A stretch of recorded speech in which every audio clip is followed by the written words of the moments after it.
তুমি যদি free fire খেলো তাহলে আমার কথাগুলো মনোযোগ দিয়ে শুনবা, জীবনে একটা কিছু শিক্ষা পাইতে পারো। একদিন ফ্রি ফায়ারে আমি একটা মেয়ের সাথে অ্যাড হই এবং মেয়েটাও আমার সাথে অ্যাড হয় এবং তার সাথে অনেক দিন মানে 2-3 মাস প্রায় গেম প্লে করছি এবং সেও আমার সাথে গেম প্লে করছে। হঠাৎ একদিন আমারে বলতেছে যে তোমার নাম্বারটা দাও, এবং আমার নাম্বারটা আমি তারে দিয়ে দিছি।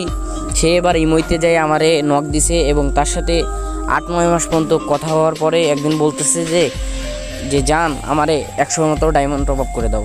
অবশ্যই দিছি, 100 ডায়মন্ড টপ আপ করে দেওয়ার পরেও কোনো কিছুই নাই। এবং তার কিছুদিন পরে যাওয়ার পরে আবার বলতেছে জান আমারে না একটা অমুক একটা জিনিস আমার পছন্দ হয়েছে, ওইটা আমারে কিনে দাও।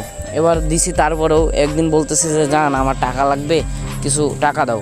এবার তারে আমি 1000 টাকা দিছি। দেওয়ার পরে এবং ইমোতে অনেক দিন কথা বলার পরেও আমরা গেমেও প্রত্যেক দিন নিয়মিত গেম খেলতাম, গ্রুপে অনেক আড্ডা দিতাম। এবং একদিন বলতেছে যে জান